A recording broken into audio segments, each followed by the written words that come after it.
தப்பித்து ஓடிய கோட்டபாயா வெறும் வாரத்தில் அதிரடி கைது. எரிவாயு விலை அதிரடியாக அதிகரிப்பு. லிட்ரோ நிறுவனத்தின் திடீர் அறிவிப்பால் அதிர்ச்சியில் மக்கள். எரிபொருள் நெருக்கடிக்கு மக்களே அச்சப்பட வேண்டாம், ஜனாதிபதி அனுர அதிரடி உத்தரவாதம். யாழ் பல்கலைக்கழகத்துக்குள் திடீரென இறங்கிய குற்றத்தடுப்பு காவல்துறை. பதிவு செய்யப்பட்ட வாக்குமூலத்தால் பரபரப்பு. சிறைச்சாலையில் எலிகளோடு படுத்து தூங்கும் சுரேஷ் சாலே, வெளிவரும் அதிர்ச்சி. தமிழர் பகுதியில் சிறுவர்களை கடத்த முயற்சி, பதட்டத்தில் பொதுமக்கள். நாடு முழுவதும் 12,000க்கும் அதிகமான இடங்களில் மின் தடை.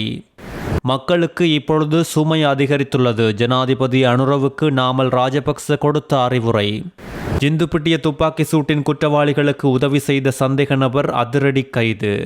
கட்டுநாயக்க விமான நிலையத்தில் வைத்து கனேடிய தம்பதி அதிரடி கைது. 320 மில்லியன் பெறுமதியான போதைப்பொருள் மீட்பு.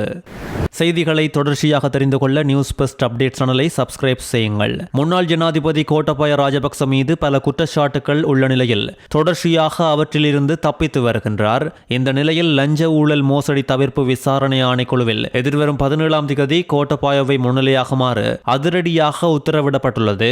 லஞ்ச ஊழல் மோசடி தவிர்ப்பு ஆணைக்குழுவினால் முன்னெடுக்கப்பட்டு வரும் விசாரணை ஒன்றிற்காகவே கோட்டபாய அழைக்கப்பட்டுள்ளதோடு இதற்கு முன்னும் ஒருமுறை கோட்டபாயவுக்கு ஆணைக்குழுவின் எதிரில் முன்னிலையாகுமாறு அறிவிக்கப்பட்டிருந்த போதிலும் தான் சிங்கப்பூருக்கு பயணம் செய்வதால் குறித்த திகதியில் என்னால் முன்னிலையாக முடியாது என கோட்டபாய ராஜபக்ச கடந்த பிப்ரவரி மாதம் 12ஆம் தேதி ஆணைக்குழுவுக்கு எழுத்து மூலம் அறிவித்திருந்ததோடு வேறு ஒரு திகதியை ஒதுக்கி தருமாறு எழுத்து மூலம் கோரியிருந்தார். குறித்த கோரிக்கைக்கு அமைவாக வெறும் 17ஆம் தேதி கோட்டபாய ராஜபக்சவிடம் விசாரணை நடத்தப்பட உள்ளது. சட்டத்துக்கு முரணான வகையில் கொழும்புக்கு அருகில் இருக்கும் குடியிருப்பு தொகுதியொன்றின் சில வீடுகளை சிலருக்கு வழங்குவதற்காக பரிந்துரை செய்து கடிதங்களை கொடுத்தமை குறித்து இந்த விசாரணை முன்னெடுக்கப்பட்டு வருவதாக தெரிவிக்கப்பட்டுள்ளது. நேற்றைய தினம் 10ஆம் தேதி நள்ளிரவு முதல் அமுலுக்கு வரும் வகையில் லிட்ரோ எரிவாயு விலைகளை நிறுவனம் அதிகரித்துள்ளது. 12.5 கிலோகிராம் எரிவாயு சிலிண்டரின் விலை 300 ரூபாவால் அதிகரிக்கப்பட்டு அதன் புதிய விலை 3,990 ரூபாவாகும். 5 கிலோகிராம் எரிவாயு சிலிண்டரின் விலை 120 ரூபாவால் அதிகரிக்கப்பட்டு அதன் புதிய விலை 1,602 ரூபாவாகும். 2.3 கிலோகிராம் எரிவாயு சிலிண்டரின் விலை 56 ரூபாவால் அதிகரிக்கப்பட்டு அதன் புதிய விலை 750 ரூபாவாகும். இந்த திடீர் விலை அதிகரிப்பால் மக்கள் அதிர்ச்சி அடைந்துள்ளதோடு பலரும் விமர்சனங்களை தெரிவித்து வருகின்றனர். தற்போதைய நெருக்கடி நேரத்தில் எரிபொருளை சிக்கனமாக பயன்படுத்த வேண்டும் என ஜனாதிபதி அனுரகுமார திசாநாயக்க நாட்டு மக்களிடம் கோரிக்கை விடுத்துள்ளார். மத்திய கிழக்கின் மோதல்களால் எரிபொருளை சிக்கனமாக பயன்படுத்தி எரிபொருள் பயன்பாட்டை குறைக்க நடவடிக்கை எடுக்க வேண்டும் என இலங்கை இளம் தொழில் முனைவோர் மன்றத்தின் 2026ஆம் ஆண்டு பொதுக்கூட்டத்தில் கலந்து கொண்டு உரையாற்றும் நேரம் ஜனாதிபதி தெரிவித்துள்ளார். எரிசக்தி விநியோகத்தை தொடர்ச்சியாக உறுதி செய்ய தங்கள் அரசாங்கம் பாடுபடுவதாகவும் ஜனாதிபதி இதன் போது தெரிவித்துள்ளார். நாட்டை நோக்கி எண்ணெய் கப்பல் வருகின்றதென்றால் இடையில் என்ன நடக்கும் என்பது யாராலும் உறுதியாக சொல்ல முடியாது. உலக நிலைமையோடு சமாளித்து போக வேண்டிய நிலை எங்களுக்கு வந்துள்ளது. எப்போது விலை குறையும் என கேட்பவர்களிடம் போர் எப்போது முடிவுக்கு வரும் என்றே கேட்க முடியும் என ஜனாதிபதி தெரிவித்துள்ளார். உலக சந்தையில் எரிவாயு விலைகள் அதிகரித்ததால் இலங்கையில் எரிபொருள் மற்றும் சமையல் எரிவாயுவின் விலைகள் பாரிய அளவில் அதிகரிக்கப்பட்டுள்ளது. இந்த நிலையில் ஜனாதிபதி அனுரகுமார திசாநாயக்க இலங்கையர்களுக்கு ஒரு முக்கியமான ஆறுதல் செய்தியை வெளியிட்டுள்ளார். மத்திய கிழக்கு மோதல்களால் எத்தகைய சவால்கள் ஏற்பட்டாலும் இன்னும் 2 மாதங்களுக்கு தடையின்றி எரிபொருள் மற்றும் மின்சார விநியோகத்தை முன்னெடுத்து செல்வதற்கான கையிருப்பு இலங்கையிடம் உள்ளதாக உறுதி செய்யப்பட்டுள்ளது. சர்வதேச சந்தையில் விலையேற்ற இறக்கங்கள் இருந்தாலும் தட்டுப்பாடின்றி விநியோகத்தை பேணுவதற்கான அனைத்து ஏற்பாடுகளும் செய்யப்பட்டுள்ளதாக ஜனாதிபதி அனுர இதன் போது தெரிவித்துள்ளார். முன்னாள் புலனாய்வு சேவைகள் தலைவர் சுரேஷ் சாலே 2019ஆம் ஆண்டு ஈஸ்டர் ஞாயிறு குண்டுவெடிப்பு தொடர்பில் கைது செய்யப்பட்டு 90 நாள் தடுப்பு காவல் உத்தரவின் கீழ் உள்ளார். சுரேஷ் சாலே எலி காய்ச்சலால் பாதிக்கப்படும் அபாயத்தில் உள்ளே அடைக்கப்பட்டுள்ளதாக எதிர்க்கட்சி நாடாளுமன்ற உறுப்பினர் தயாசிரி ஜெயசேகர தெரிவித்துள்ளார். சுரேஷ் சாலே 4வது மாடியின் சிறிய அறையில் வைக்கப்பட்டுள்ளார். அறை முழுவதும் எலிகள் ஓடி வருவதாக தெரிவிக்கப்பட்டுள்ளது. அவர் தரையில் தூங்குவதாகவும் அவரது உடல் முழுவதும் எலிகள் ஓடி வருவதாகவும் அவரது அறை முழுவதும் எலிக்கழிவுகள் உள்ளதாக கூறப்படுகின்றது. சாலே விரைவில் எலிக்காய்ச்சலால் பாதிக்கப்படும் அபாயத்தில் உள்ளார் என்றும் நாடாளுமன்ற உறுப்பினர் ஊடக சந்திப்பு ஒன்றில் தெரிவித்துள்ளார். அனைத்து கைதிகளும் மனிதர்கள் என்று ஏற்றுக்கொள்ளப்பட்ட கருத்தின் அடிப்படையில் சாலேவை கண்ணியமான முறையில் நடத்துமாறு நாங்கள் அரசாங்கத்திடம் வேண்டுகோள் விடுக்கின்றோம் என்று கூறிய தயாசிரி ஜெயசேகர கைது செய்யப்பட்டதிலிருந்து சாலேயின் மகனை கூட அவரை பார்க்க அனுமதிக்கப்படவில்லை என்றும் தெரிவித்துள்ளார்.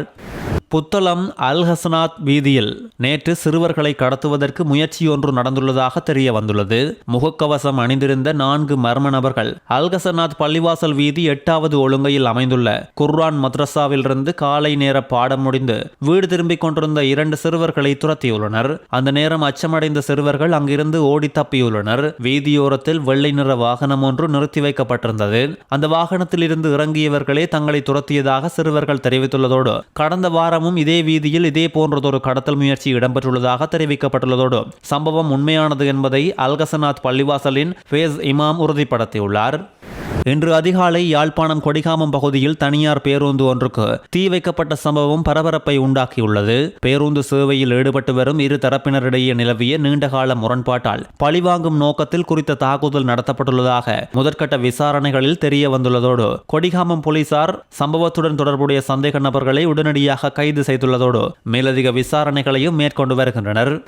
இலங்கை மின்சார சபை மேற்கொண்ட தொழிற்சங்க நடவடிக்கையால் நாடு முழுவதும் பல பகுதிகளில் மின்தடை உண்டாகியுள்ளது. 12,000க்கும் மேற்பட்ட மின்தடைகள் பதிவாகியுள்ளது. நேற்று மதியம் மற்றும் இரவு நேரங்களில் கம்பகா, களுத்துறை, ரத்தினபுரி, பேருவளை, புத்தளம், அனுராதபுரம் உள்ளிட்ட பல பகுதிகளில் மின்தடை உண்டாகியுள்ளது. இலங்கை மின்சார சபையின் மறுசீரமைப்பு நடவடிக்கைகளை தொடர்ந்து கிட்டத்தட்ட 25 தொழிற்சங்கங்கள் சேர்ந்து நேற்று முன்தினம் பிற்பகல் 3 மணி முதல் பணிப்புறக்கணிப்பு போராட்டத்தை ஆரம்பித்துள்ளது. இந்த போராட்டத்துக்கான பிரதான காரணமாக மின்சார சபையை புதிய நிறுவனங்களாக மாற்றும் செயல்முறையின் போது ஊழியர்களுக்கு முறையான நியமன கடிதங்கள் வழங்கப்படாமை என்று தெரிவிக்கப்பட்டுள்ளது. எரிபொருள் கையிருப்பு குறித்து ஜனாதிபதியும் அமைச்சரும் வழங்கிய வாக்குறுதிகளுக்கு முரணாக திடீரென எரிபொருள் விலை உயர்த்தப்பட்டிருப்பது அரசின் முறையற்ற நிர்வாகத்தை வெளிப்படுத்துவதாக நாமல் ராஜபக்ச குற்றம் சாட்டியுள்ளார். உலக சந்தையில் எரிபொருள் விலை குறைவடைந்து வரும் இப்போதைய சூழலில் உள்நாட்டில் விலையை உயர்த்தியிருப்பது எந்த வகையிலும் ஏற்றுக்கொள்ள முடியாது என்றும் நிலக்கரி கொள்வனவின் போது இடம்பெற்ற பாரிய ஊழல்கள் மற்றும் முறைகேடுகளினால் உண்டாகிய நட்டத்தை ஈடுகட்டவே அரசாங்கம் மக்கள் மீது குறித்த சுமையை ஏற்றியுள்ளது என்றும் தெரிவித்துள்ளார். விவசாயிகள் தற்போது அறுவடை பணிகளில் ஈடுபட்டுள்ள போதிலும் நெல்லுக்கான நியாயமான விலையை தீர்மானிக்க அரசு தவறியுள்ளதோடு உர விநியோகத்திலும் பாரிய தாமதங்கள் நிலவுகின்றதாக சுட்டிக்காட்டிய நாமல் ராஜபக்ச உள்நாட்டு உற்பத்தியை பாதுகாப்பதை விடுத்து இறக்குமதிக்கே அரசு முன்னுரிமை அளித்து வருகின்றதாக தெரிவித்துள்ளார். இதுகுறித்து ஜனாதிபதி உடனடியாக கவனம் செலுத்தி உரிய தீர்மானங்களை எடுக்க வேண்டும். அரசியல் கூட்டணிகள் அல்லது மேதின கூட்டங்கள் குறித்து சிந்திப்பதை விட நாட்டின் பொருளாதார நெருக்கடி மற்றும் மக்களின் அத்தியாவசிய தேவைகளுக்கு தீர்வு காண அரசு முன்னுரிமை அளிக்க வேண்டும் என தெரிவித்துள்ளார். சுங்க அதிகாரிகள் மற்றும் சுங்க போதைப்பொருள் கட்டுப்பாட்டு பிரிவின் அதிகாரிகளால் கட்டுநாயக்க விமான நிலையத்தில் 2 வெளிநாட்டு பயணிகள் 320 மில்லியன் பெறுமதியான குஸ் போதைப் பொருளோடு கைது செய்யப்பட்டுள்ளனர். கைது செய்யப்பட்ட 2 பேரும் கனடாவின் ஆல்பர்டாவை சேர்ந்தவர்கள் என்றும் அவர்களில் 25 வயதுடைய ஆண் அங்குள்ள ஒரு தனியார் பாதுகாப்பு நிறுவனத்தில் பணிபுரிவதோடு அவரது மனைவி இன்னும் வேலை தேடிக் கொண்டிருப்பதாக தெரிவித்துள்ளனர். தாய்லாந்தின் பேங்காக்கில் இருந்து ஸ்ரீலங்கன் ஏர்லைன்ஸ் விமானம் ஜூவல் 403 மூலம் நேற்று காலை 10:45 மணிக்கு கட்டுநாயக்க விமான நிலையத்துக்கு இவர்கள் வந்திருந்த போது 23 பாக்கெட்டுகளில் 2 சூட்கேஸ்களில் மறைத்து வைக்கப்பட்டிருந்த 32 கிலோகிராம் 159 கிராம் குஸ் போதைப் பொருளை அவர்கள் கொண்டு வந்துள்ள நேரமே கைதாகியுள்ளனர்.